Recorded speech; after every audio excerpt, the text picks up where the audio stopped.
Sarge, this is where we get into the nitty gritty and the details of this game. There are so many different matchups and so many different things that I'm looking forward to. But the biggest thing for me going into this game is Patrick Mahomes playing the way he's played in the playoffs in the past. Yeah. If he takes care of the ball and they don't give the Texans a short field, that is the pathway to victory for me. Yeah, one of the pathways to victory to me is if that O line can protect CJ and give him enough time to have CJ Stroud needs to have his coming out party. And we seen how good he was, how he had a great rookie season. Was statistically he may not have been, playing this season like everybody wanted him to be. And I know they call it the sophomore slump, but you could just see little signs of him getting better every week. And then that last week against the Los Angeles Chargers, it was almost like that one play that everybody has been talking about where the muffed snap, and next thing you know, he picks it up, runs to the sideline, and finds Xavier Hutchinson in the middle of the field for 34. That's a huge play. Yeah, 34 yards. And then CJ started to use his legs a little bit more. You could almost see him get his swagger back. And so this game going up against, arguably one of the top 5 to 7 quarterbacks to ever play this game in Patrick Mahomes, going up against a great mind like Andy Reid, going up against Spagnolia, right? Did I say that Spagnuolo. right? Yeah. So going up against his brilliant defensive mind. This is a game where CJ can have his coming out party in the playoffs and show the rest of the world he's ready to take that next step. But that starts with the offensive line protecting. When I look at this game, the second key for me is, and this is going to sound a little weird, but it's probably 6 or 7, maybe even 8 different people getting a reception in this game, and probably 3 guys with 5 targets or more, if not 4 guys with 5 targets or more. And I'm talking DeAndre Hopkins, Travis Kelce, Xavier Worthy, and Hollywood Brown. If you can spread the ball around and make it to where the Texans have no idea where the ball is going to go, this should be a game that the offense should be able to go out and win for you. That is key number 2 to me, is spread the ball around and get everybody involved. Key number 2 for me is the defense having that swarm mentality and not allowing those players, those impact players. Pacheco's playing this week, correct? Mm-hmm.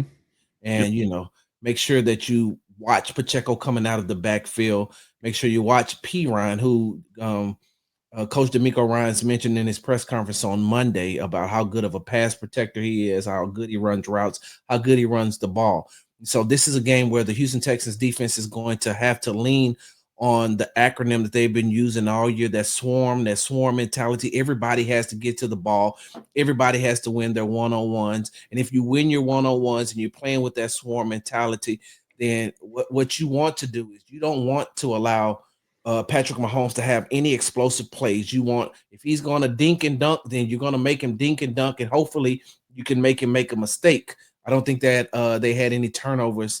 And I don't think Patrick Mahomes had any turnovers in the last game that the Texans played. And so, for a team who has thrived on turning other teams over, that's exactly what they're going to have to do. They're going to have to make Patrick Mahomes make some type of mistake, and that starts with that swarm mentality. Yeah, and on the other side for me, for the third key to victory for the Chiefs is stopping the run. And it's not necessarily because I'm extremely worried about about Joe Mixon. Joe Mixon is a great back. It's more about forcing CJ Stroud to be the guy that has to beat you. I'm not saying that he can't. I'm saying that if you put all the pressure on him, it's going to be a different situation than if you allow him to have a running game and allow him to have the play action pass. So to me, it's, can you get Joe Mixon and keep him under 50, 60 yards and then put CJ Stroud in a situation where he has to rely on Nico Collins and a bunch of wide receivers that don't include Tank Dell or Stephon Diggs to try to beat this Chiefs defense. I was to piggyback off of that is I'm going to talk about my third key is Nico Collins, and another person I'll talk about in just a second, but Nico Collins thrives in the big games, the big moments. He's a big time receiver, and he wants these type of matchups. He wants these type of games. He wants that national spotlight to show who he is. He's one of those players that still plays with a chip on his shoulder.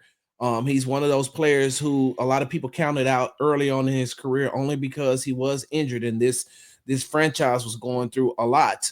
And so now he's thriving on that. And so if him and CJ can get on the same page early, I think that'll be key. But it's also time. On Tuesday, D'Amico Ryans announced that rookie tight end Kay Stover is out for the season because he has to have shoulder surgery, and he's a big key of the Houston Texans offense as far as being someone that CJ can dump the ball off to in the flats. He's very good at blocking, but it's time for Dalton Schultz to step up. And one of the weaknesses I know on that Kansas City Chiefs defense is they can't hold tight ends. And if Dalton Schultz is able to be that second or third option for CJ when he is going through his progressions, if McDuffie, if I'm not mistaken, correct, if McDuffie is on Nico and is causing him some issues, then if he can't go to the second wide receiver, which probably is going to be Xavier Hutchinson or John Mechie, now you're looking for Dalton Schultz. And it's time for Dalton Schultz to be able to have that coming out party as well. It's time for them. The Houston Texans extended him this coming into this season. He was a very, very integral part of this Houston Texans offense. And so if you're going to attack that Kansas City defense at the tight end position is where you can do it. And so I'm hoping that Dalton Schultz is going to have a big game this weekend. I don't like that because I do think that Dalton Schultz is not going to be a good matchup for this team. And if Kansas City finds a way to move on, they have even scarier tight end problems that they're going to have to deal with the next week. So, that's definitely going to be an issue they got to get figured out. So maybe this is a good week for them to find a way to stop Dalton Schultz and get ready for anything that they could be facing in the future. Sarge, it's been fun. This is I'm looking forward to this matchup. I know it's going to be a cold one. It's going to be very frigid in Kansas City. I think it's going to be under 20 degrees probably. At least that's the temperature it's supposed to feel like at kickoff. I don't know that really favors either team, but the Chiefs have played in it before. And I do think that could help them just a little bit. But any last words or any last thoughts on this game?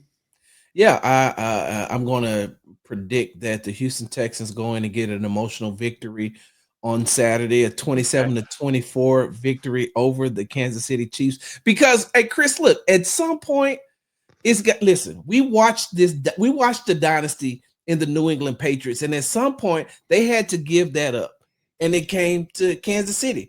At some point, Kansas City is gonna have to be a changing of the guard as well. Why not it be, to this young Houston Texans team who's coming in playing with emotions? 27-24. I'm not going to give a score prediction. I'm going to say that I don't agree with your prediction. I don't think that the Chiefs are going to lose this game. And honestly, it goes just back to Andy Reid and Patrick Mahomes. Like, you take anything else away, I think it comes down to those two. Andy Reid is going to have something ready for the Texans.